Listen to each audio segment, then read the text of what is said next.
Ser una cèl·lula mare vindria a ser una feina. Hi ha cèl·lules que estan diferenciades, que fan tasques concretes pel nostre cos. Per exemple, l'intestí, una molt òbvia, seria absorbir, però les cèl·lules vermelles de la sang també estan diferenciades i el que fan és transportar l'oxigen.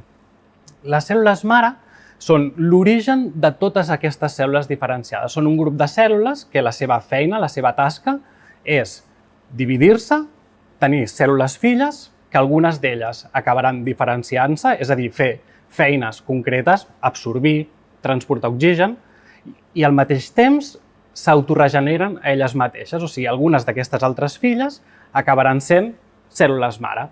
Per tant, és una font inesgotable de cèl·lules.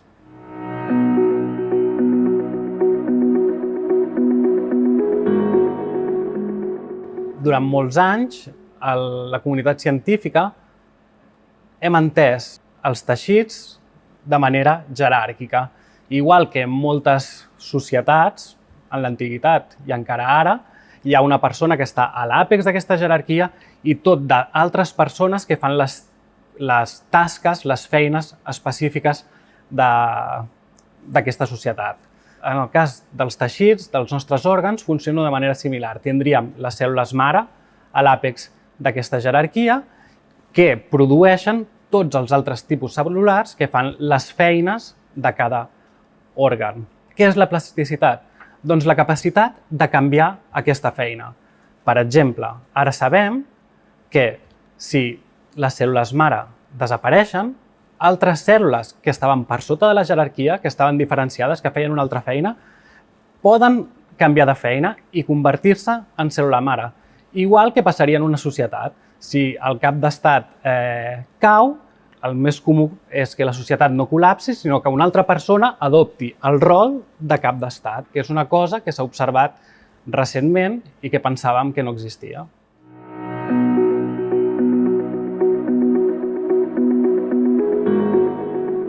La medicina regenerativa és una branca de la medicina que s'encarrega de reparar o reemplaçar cèl·lules, teixits o fins i tot òrgans. Què podem fer des de la medicina regenerativa?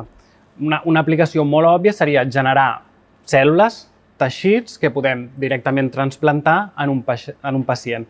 Òbviament, això té costos molt grans per problemes de rebuig, etc. Una altra manera d'afrontar aquest problema seria desenvolupant teràpies que afecten directament les nostres cèl·lules mare, que poden fer que en tinguem més o que es diferenciïn més o que es diferenciïn menys per tal de millorar, de regenerar aquests òrgans sense que calgui fer un trasplantament.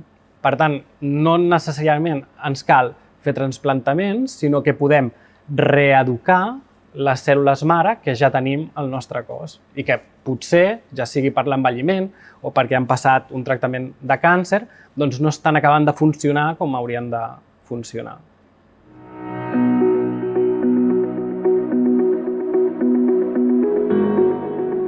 Molts anys d'èxit en recerca oncològica han fet que cada vegada hi hagi més pacients que es curen del càncer.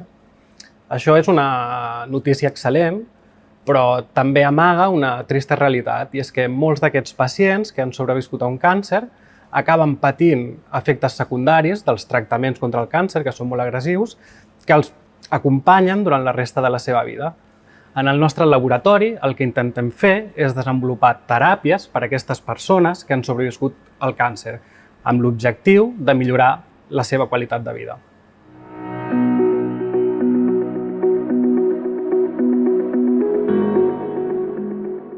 Durant molts anys, els científics hem pensat que l'intestí, que és el nostre teixit preferit, estava organitzat de manera jeràrquica.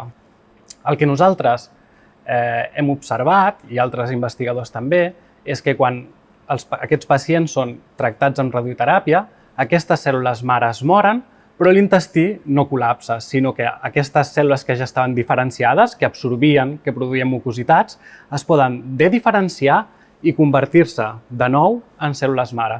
Per tant, alguns dels projectes que tenim intenten buscar molècules derivades de l'alimentació que puguin activar o desactivar aquests gens que ja sabem que són importants per tal d'augmentar el procés de regeneració.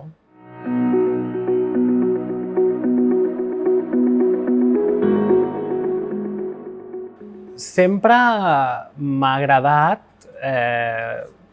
respondre a reptes i entendre el món on vivim. De fet, si he fet recerca és perquè em produeix aquesta satisfacció d'entendre els mecanismes de les petites coses. Inicialment vaig estudiar biologia i bioquímica, després vaig fer un màster en biotecnologia i vaig fer el doctorat aquí a Barcelona, al laboratori de l'Anna Vigas, que actualment és a l'IMIM. Posteriorment vaig anar a Copenhaguen, on vaig començar a estudiar les cèl·lules de l'intestí i on he estat durant els últims 7 anys. Per tornar aquí, van fer una competició internacional, em vaig presentar i vaig poder venir aquí a l'IDIVELL, d'alguna manera a aplicar aquesta recerca bàsica que principalment havia fet durant el meu postdoc, que ara ha inspirat la recerca actual que té un caire més aplicat.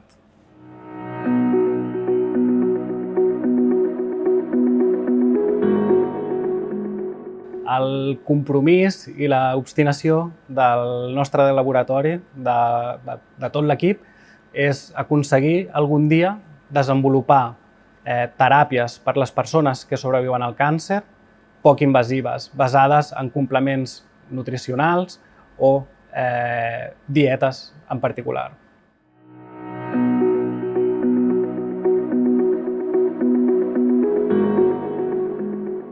Durant la major part de la meva carrera m'he dedicat a estudiar, a fer una recerca molt bàsica, a entendre els mecanismes, els gens que governen les capacitats de les cèl·lules i en particular de les cèl·lules mare.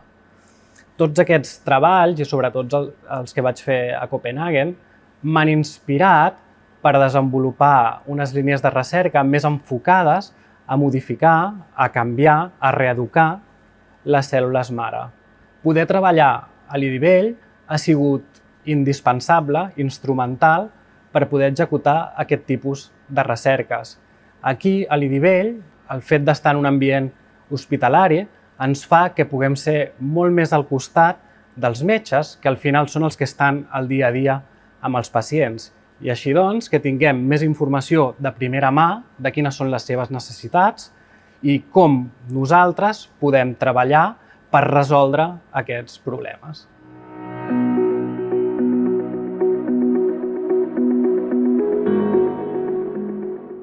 És molt important combinar i respectar totes les facetes de la vida. És molt important la recerca i diguéssim que podria dir que és fins i tot el meu hobby, és el moment que em diverteixo molt, que m'interessa, que m'agrada, que de fet satisfà la meva curiositat, però també s'ha d'estar sa mentalment i això també passa per, si tens una família, estar bé amb la família, atendre totes les necessitats més enllà de la feina que tens i poder-ho compaginar d'una manera sana. Cada vegada passo menys hores fent experiments al laboratori i passo més hores escrivint projectes perquè la gent del meu equip pugui treballar.